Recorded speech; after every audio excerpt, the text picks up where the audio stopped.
가톨릭 교회와 또 어떤 단체들은 성례라는 말을 쓰죠. 영어로 sacraments라고 합니다. sacrament는 sacramentum이라는 라틴어에서 왔는데요. 기본적인 의미는 군인들이 로마 제국에 충성을 맹세하는 그 서약을 세크라멘툼이라고 합니다.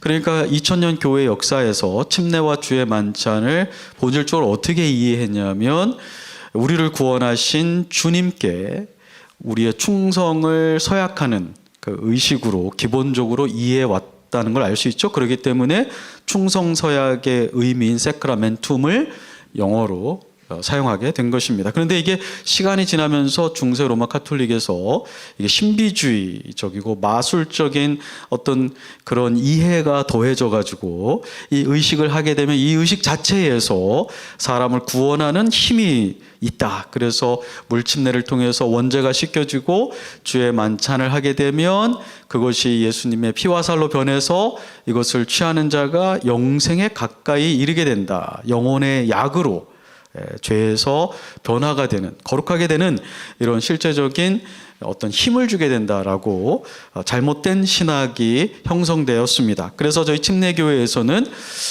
이 세크라멘트라는 단어를 쓰지 않고 가급적이면 이런 비성경적인 이해를 멀리하기 위해서 ordinances라고 합니다. ordinances는 의식이지만 단순한 의식은 아니고 order, 그리스도가 명령하신 것에 순종해서 그것을 준행하는 의식. 그래서 우리가 한국말로는 교회의 의식, 영어로는 ordinances라고 이렇게 표현을 침례교회는 선호하고 있습니다.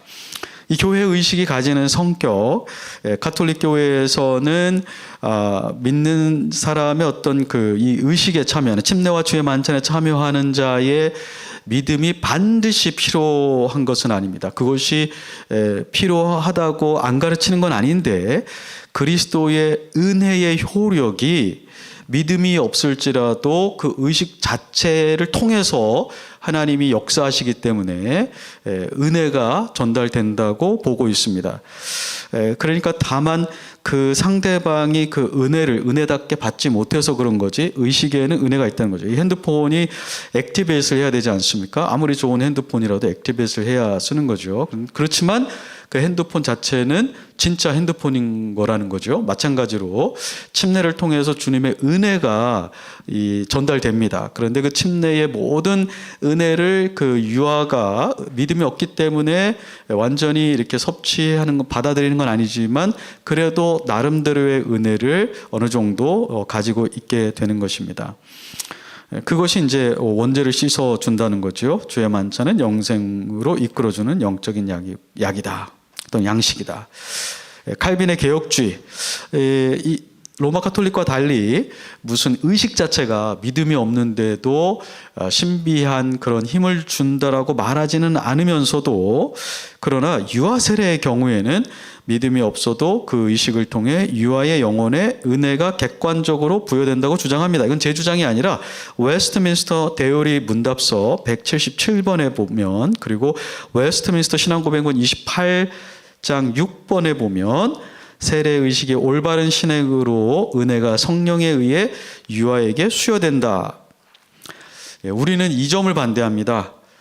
성령의 역사가 있지만 그것은 오직 믿음을 전제로 해서 성령이 역사하셔야 되지, 믿음을 발휘할 수 없는 유아가 그 의식에 들어갔다고 해서 성령께서 은혜를 주신다. 비록 지금 당장 그 유아에게 그 은혜가 충분히 발현되는 건 아니지만 미래적으로 그 유아가 믿음을 가지게 되면 과거에 유아 때 받았던 침례 의식, 세례를 통해서 주어졌던 은혜가 액티베이트 된다라는 식의 그 이해를 우리는 반대하는 것입니다.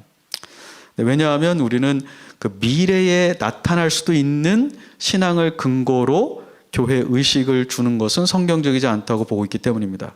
교회 의식은 현재 이 시점에서 믿음을 가지고 그리스도와 교회와 언약을 맺을 수 있는 사람에게 주어져야지, 미래에 있을 수도 있는 그 가능성을 보고 교회 의식을 집행하지는 않기 때문입니다. 성경에 그러한 이유가 없기 때문입니다.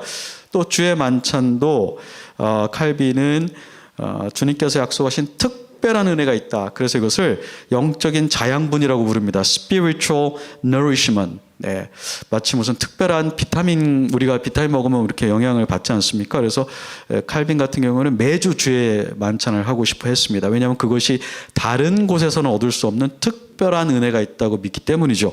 우리 침례교회에서는 주의 만찬을 통해서 거룩하게 될 수 있다고 믿고 또 주님의 임재를 경험할 수 있다고 믿기 때문에 은혜가 있다는 걸 믿습니다만, 주의 만찬에만 있고 다른 곳에는 없는 특별한 은혜가 있기 때문에 주의 만찬을 해야 된다고 생각하는 것은 아닙니다.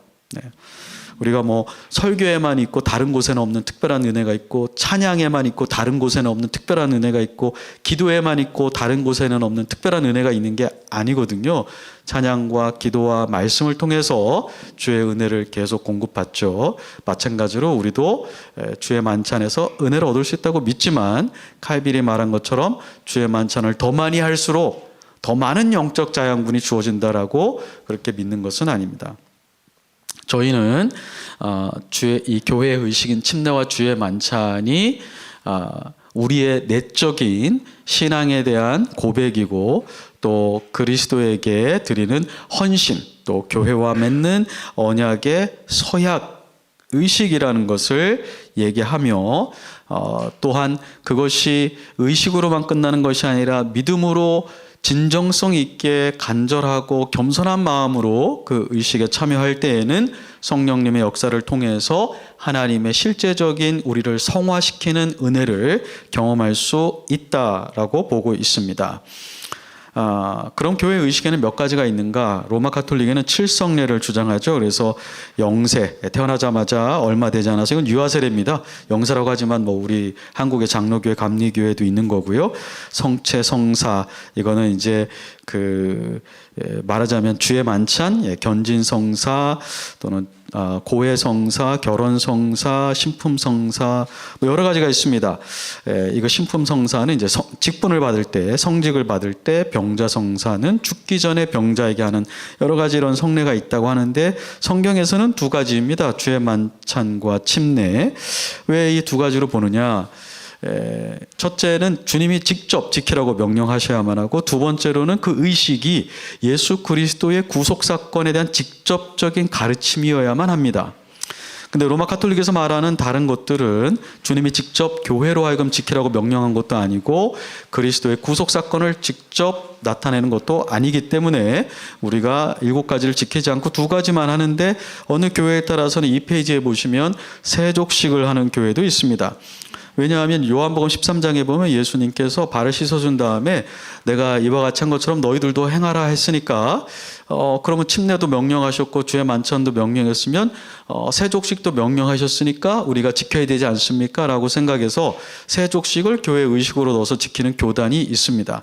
대표적으로 그 구세군에서 이 세족식을 교회 의식으로 하고 있습니다만, 그러나 대부분의 종교 개혁을 한 개혁주의, 이건 장로교를 말하는 게 아니라 개신교 교회들은 세족식을 하지 않는 이유가, 세족식의 핵심은 예수 그리스도의 형벌 대속적인 죽음과 부활을 가르치는 것이 아니라 그렇게 구원받은 사람이 서로 간에 어떻게 섬겨야 되는지 종됨을 가르치는 게 핵심이거든요. 그래서 그것의 핵심은 그 예수님의 십자가의 구속이 아니라 구속된 사람의 servanthood, 어떻게 종으로 살 것인가이기 때문에 교회 의식으로 보지는 않습니다. 세족식 할 수는 있지만 그것을 교회 의식으로 주님이 명령하신, 주님이 오실 때까지 지켜야 되는 교회의 사명은 아니라는 것입니다. 네. 복음을 전하고 교회를 세우며 땅끝으로 나아가리라. 복음을 전하고 교회를 세우며 땅끝으로 나아가리라. 네가 승리할 때 나도 승리하네. 우리는 교회니까. 네가 승리할